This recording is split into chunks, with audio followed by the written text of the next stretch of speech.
Chowdhury sir வந்து வேறுந்து சொல்லுவார், Reserve Bank of South India அப்படின்னு. அது ஒரு பெரிய விஷயம். 99 படம் எடுத்துட்டார். 100வது படம் என் குருநாதர் வச்சு பண்ணலான்னு பேச்சுவார்த்தை நடந்துட்டு இருக்கும்போது, ஆக்சுவலி இது என்னென்னா முதலாக ராஜஸ்தானில் ஆக்சிடெண்ட் அப்போ நான் ஃபோன் பண்ணேன். அந்த நிகழ்வு என்னால் மறக்க முடியாத ஒரு நிகழ்வு. அதை தாண்டி ஃபஸ்ட் டைம் என் குருநாதர் விக்ரம் சார்ட்ட சூரியன் சார் பண்ணும்போது சம்பளமாக செக் வாங்கினது சௌத்ரி சார்ட்ட. அதெல்லாம் மறக்க முடியாத சில விஷயங்கள். அது இல்லாமல் எப்போவுமே நான் ஃபோன் பண்ண எடுப்பார். அந்த மாஸ்டர் டைரக்டர் அந்த வேறுபாடெல்லாம் பார்க்க மாட்டார். அவர்கிட்ட படம் பண்ண வேண்டியது என்னென்னு அது சில சூழ்நிலையில் மிஸ் ஆகிருக்கும். ஆனாலும் அவர் என் மேலேயும் நான் அவர் மேலேயும் மிகப்பெரிய மரியாதையும் அது என்றைக்குமே குறையாமல் இருந்தது. கடைசி நிகழ்வோட நான் தெரிஞ்சுக்கிட்டுன்றது மிகப்பெரிய வருத்தமான விஷயம். நான் தான் டைரக்டர்கிட்ட சொன்னேன், நம்ம சார் ஆக்சிடென்ட் சொல்கிறாங்க, நம்ப முடியல, ஆனால் உண்மையாக பொய்யானு தெரியல, நான் கன்ஃபார்ம் பண்ணிட்டு சொல்கிறேன். அப்புறம் சார் அன்னைக்கு அந்த நிமிஷத்துலேருந்து டென்ஷன் ஆகி அவர் தெரிஞ்ச எல்லாத்தையும் டிஸ்ட்ரிபியூட்டர் எல்லாத்தையும் பேசி கன்ஃபார்ம் பண்ணி என்ன சொன்னால் ஆமாம் நம்பி என்ன சொன்னது உண்மை தானே. உண்மையிலே அவர் ஆன்மா சாந்தியடைய உங்கள் எல்லோரும் முன்னாலே நானும். தமிழ் சினிமாவின் பிதாமகன் ஆர்பி சௌத்ரி ஐயா அவர்களுக்கு இன்று நினைவேந்தல் நிகழ்ச்சி. நண்பர் சுப்பிரமணிய பாரதி வந்து திடீர்னு ஒரு நிகழ்ச்சி அரேஞ்ச் பண்ணியிருந்தார். ஆர்பி சௌத்ரி ஐயா கிட்ட வந்து எனக்கு அவ்வளோ நமக்கு கதை சொல்வதற்காக சென்றிருக்கிற தொடர்பு தான். ஆனால் நமக்கு வாய்ப்பு அமையல. இருந்தாலும் அவருடைய அந்த 199 படத்துக்கான வரலாறு ஒவ்வொன்றும் ஒரு இயக்குனரிடம் சந்தித்து நான் பேசியிருக்கும் போது தெரியும். இந்த தயாரிப்பாளர்களுடையனா ஒரு திட்டமிடல், ஒரு வணிகம், திரை வணிகம் என்பது வந்து இவர்கிட்ட இருந்து தான் எல்லா மொழியிலும் தெரிஞ்சுக்கிட்டாங்க. எல்லா மொழி தயாரிப்பாளர்களும் திரைக்குன்னு ஒரு வணிகம் இருக்குது. அந்த திரை வணிகம்னா என்ன, அதை எப்படி நம்ம வந்து சந்தைப்படுத்தலாம் அப்படின்னு ஐயாவிடம் இருந்து தான் தெரிஞ்சுக்கிட்டாங்க. ஏன்னா நம்ம அவருடன் பணியாற்ற நம்முடைய திரைப்பட இயக்குனர் நண்பர்கள் அனைவரும் ஒவ்வொரு கருத்தை அவருடன் பகிர்ந்து சொல்லும்போது கேட்கும்போது இப்படி ஒரு மிகப்பெரிய ஒரு பிரம்மா இருந்திருக்கார், நம்மோடு வாழ்ந்திருக்கிறார், அவர்கள் அழகுகளில் நாம் எல்லாம் வாழ்ந்திருக்கிறோம் என்று நினைக்கும் போது மிகவும் சந்தோஷமாகவும் அவர்கள் இல்லாததை கொஞ்சம் நமக்கு வருத்தமாகவும் இருக்கிறது. வந்து நினைவேந்தல் நிகழ்ச்சியில் அனைவரும் கலந்து கொண்டமைக்கு நன்றி, வணக்கம். சௌத்ரி சாரிடம் நான் சந்தித்து கதை சொன்ன அனுபவத்தை ஒரு சில வார்த்தையில் பதிவு. நான் எல்லாரும் பொது இயக்குநர்கள் சந்திக்கிற மாதிரி தான் நானும் பல நாள் காத்திருந்து சந்தித்தேன். சந்தித்தோன்னே என்னை அழைச்சி அவருடைய பர்சனல் ரூமுக்கு கூப்பிட்டார். கதை சொல்கிறதுக்கு ஆரம்பிக்கும் முன்னாடியே அவர் ஒரு வார்த்தை சொல்லிட்டார், என்னுடைய 2 மகன்களுக்கும் கதை சொல்ல வேணாம் அப்படின்னு தெளிவாக என்னிடம் சொன்னார். சரிங்க சார் அப்படின்னு சொல்லிவிட்டு, நான் ஒரு கதை சொல்கிறேன் சார், ஹீரோலாம் நான் சொல்லலை அப்படின்னு சொன்னேன்.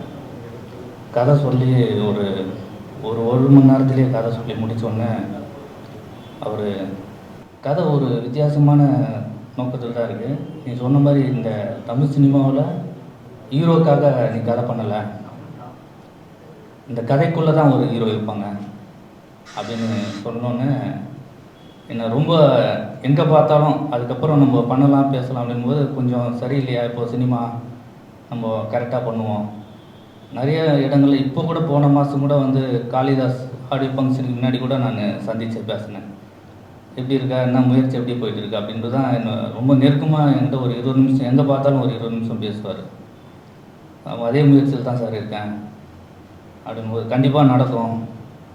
நான் இது வரைக்கும் எத்தனையோ தயாரிப்பாளர் சந்திச்சிருக்கேன்.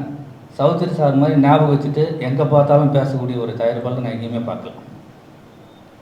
அன்பாகவும் மரியாதையாகவும் நடத்தக்கூடிய ஒரு தயாரிப்பாளர். இன்னும் இப்படி ஒரு தயாரிப்பாளர் வருவாங்களான்னு கூட எனக்கு சரியாக சொல்ல முடியல. என்னால் அவருடைய மரணத்தை வந்து இப்போ கூட நான் முடியாத ஒரு மனநிலையில் தான் இருக்கேன். ஏன்னா எங்கள் அப்பா ஸ்தானத்தில் இருக்கிற ஒரு தயாரிப்பாளரை நான் பார்த்தேன். நமக்கு தமிழ் சினிமாவுக்கு கிடைத்த ஒரு மிகப்பெரிய ஒரு தயாரிப்பாளராகவும் இல்லாமல் நம்ம குடும்பமாக இருந்த ஒரு மனிதர் தான் சௌத்ரி சார். அவருடைய நினைவு வந்து கூட நம்ம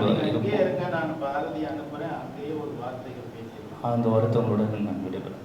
நன்றி. அனைவருக்கும் வணக்கம். ரொம்ப வித்தியாசமான சூழ்நிலையில் சௌத்ரி சாரை சந்தித்தேன். அந்த அனுபவத்தை பற்றி சொல்கிறேன். ஒரு நாள் டைரக்டர் யூனியனுக்கு போனேன். ஆர்சி சக்தி இருந்தார். ஏவிஎம் சி லெட்டர் தெரியுமான்னாரு. தெரியும் சார் அப்படின்னேன். இந்த லெட்டரை கொண்டு போய் டைரக்டர் விக்ரம் இருப்பார், அவர்கிட்ட கொண்டு போய் கொடுத்துருவா அப்படின்னாரு. சரின்ட்டு நான் லெட்டரை எடுத்துக்கிட்டு நேராக ஏவி சீட் தேட்டர் போயிட்டேன். விக்ரமன் சார் வாசல் நின்றுட்டு இருந்தார். சார் வணக்கம், டைரக்டர் யூனியன்லேருந்து வரேன், தெரியும் சொல்லு, லெட்டரை கொடுத்துட்டு வர சொன்னார் அப்படின்னா. வாங்கினார், லெட்டரை பிரித்தார், படித்தார். படிச்சுட்டு ஹரி ஒரு சின்ன ஹெல்ப் பண்ணுறியா அப்படின்னாரு. என்ன அப்படின்னு, இந்த லெட்டரை எடுத்துகிட்டு போயிட்டு நீ ஒரு 2 மணி நேரம் கழிச்சு கொண்டு வந்து கொடுக்குறியா அப்படின்னாரு. ஏன் சார் அப்படிங்க, நான் சொல்கிறத நீ செய்ய அப்படின்னாரு. இல்லை சார், இங்கே இருக்கிறது தெரியும் சக்தி சாருக்கு, நான் இந்த லெட்டரை கொடுத்துட்டு வர சொன்னார். ஒன்று நீங்கள் லெட்டரை வாங்குங்க, இல்லை லெட்டர் வேண்டாம்னாக்கா திருப்பி கொடுத்துருங்க, நான் கொண்டு போய் கொடுத்துட்றேன் அப்படின்னு. நான் சொல்கிறத நீ கேட்க மாட்டியா அப்படின்னாரு. சார் நான் என் லெட்டரில் என்ன இருக்குன்னு கூட எனக்கு தெரியாது, லெட்டரை கொடுத்துட்டு வர சொன்னால் நான் வந்திருக்கேன், தயவு செஞ்சு என்னை விட்டுருங்க சார் அப்படின்னு. நான் சொல்கிறது நீ கேட்க மாட்டேல்ல அப்படின்னு. என்னன்னாக்கா மிஸ்டர் ரோமியோவில் ஒர்க் பண்ணதுக்கு மணிகண்டனுக்கு 2 லட்ச ரூபா சம்பளம் பாக்கி. அவர் போய் சீக்கிரம் கம்பெனி கொடுத்து பெப்சிலேருந்து நான் கோஆப்ரேஷன், சௌத்ரி படங்களுக்கு நான் கோஆப்ரேஷன், அந்த லெட்டர் தான் நான் எடுத்துன்னு போயிருக்கேன். சூரிய வம்சம் 6 நடந்துகிட்ருக்கு, இன்னும் 2 ரீல் பாக்கி ஆர்கெஸ்ட்ரா. நான் கொண்டு லெட்டர் கொடுத்துட்டு சூரிய வம்சம் 6 நிறுத்தணும், இதுதான் அந்த லெட்டரோட சாரம்சம். இந்த லெட்டர் தான் நான் எடுத்துன்னு போயிருக்கேன், என்னன்னு தெரியாது. அப்புறம் விக்ரம் சார் நேராக கிளம்பி வந்துட்டார். சக்தி நீ பண்ணுறது ரொம்ப தப்பு, இது விக்ரமனோட படம் அப்படின்னாரு. விக்ரமனோட படம் தான், ஆனால் சௌத்ரி படம் தான் படம் பண்ணுற, அதனால் சௌத்ரி வரட்டும் அப்படின்ட்டாரு. சூரிய வம்சம் 6 நின்று போச்சு. சௌத்ரி சார் கிளம்பி வந்துட்டார். வந்து சக்தி சார்கிட்ட கேட்டார், என்ன சக்தி ஏன் திடீர்னு சூரிய வம்சம் 6 இந்த மணிகண்டனுக்கு ஒரு 2 லட்ச ரூபா சம்பளம் பாக்கியான், இதை என்கிட்ட கேட்டது நான் உடனே கொடுத்துட்டு பண்ணி சொல்லி 2 லட்ச ரூபா செக்கப் போட்டு கொடுத்துட்டு போயிட்டாரு. அன்றைக்கி தான் சௌத்ரி சாரை முதல்ல சந்தித்தேன். அதுக்கப்புறம் எப்படியாவது இவர்கிட்ட ஒரு கதை சொல்லி ஓகே பண்ணணும் அப்படின்ட்டு, ஏன்னா உங்களுக்கு தெரியாதில்ல, உதவி இயக்குநர்களுக்கு ஒரு சரணாலயம் எதுனாக்கா சௌத்ரி சார் தான். ஏன்னா அவனுக்கு ஒரு நம்பிக்கை, எனக்கு தெரிஞ்சு உதவி இயக்குநர்கள் 500 பேருக்காவது இந்த அனுபவம் இருக்கும். சௌத்ரி சாரை சந்தித்த அனுபவம் நிச்சயமாக எல்லா உதவிகளும் இருக்கும், எனக்கு இருக்குது. சௌத்ரி சாரை மீட் பண்ணேன். கதை எவ்வளோ நேரம் சொல்லுவா அப்படின்னாரு. சார் 2 நிமிஷம் கதை சொல்கிறேன் சார் அப்படின்னு. 2 நிமிஷம் கதை சொல்கிறியா சொல்லு அப்படின்னாரு. சார் வீரப்பன் தெரியுமா உங்களுக்கு அப்படின்னா. தெரியும் அப்படின்னாரு. வீரப்பன் தான் சார் மற்றவங்களை கடத்துவான், ஆனால் வீரப்பனே ஒருத்தன் கடத்துறான் சார், கடத்தி டிமாண்ட் பண்ணுறான் சார், அதுதான் சார் கதை அப்படின்னா.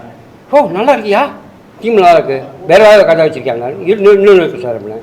ஸ்விஸ் பேங்கில் இந்தியாவோட கருப்பு பணம் 72 லட்சம் கோடி. இந்த 72 லட்சம் கோடியை ஒரே நாளில் இந்தியாவுக்கு எப்படி கொண்டு வராங்க சப்ஜெக்ட் அப்படின்னா. பரவாயில்லையா, 2 வரையில் திருக்குறள் மாதிரி கதை சொல்கிறேன், கொஞ்சம் டைம் கூட ஒரு 15 நாள் கழிச்சு ஒன்று கூப்பிட்றேன் அப்படின்னு சொல்லிட்டு போயாங்க. கையில் ஒரு 1000 ரூபா கொடுத்து அனுப்பிட்டாரு. சௌத்ரி சார்ட்ட உள்ள நம்பிக்கை என்னதுமா, எந்த உதவி இயக்குனாலும் டீ குடிக்க கையில் காசு இருந்தாலும் கூட சௌத்ரி சார் ஆஃபீஸுக்கு போனான்னா ஒரு 500 ரூபா 1000 ரூபா கவரில் போட்டு ரெடியாக இருக்கும். 1000 ரூபா என் கைக்கு வந்தது, வரேன் சார் ஒரு 15 நாள் கழிச்சு வந்தேன்ட்டு. ஆனால் சௌத்ரி சார் இந்த நிலைமையில நான் சந்திப்பேன்னு நான் எதிர்பார்க்கல.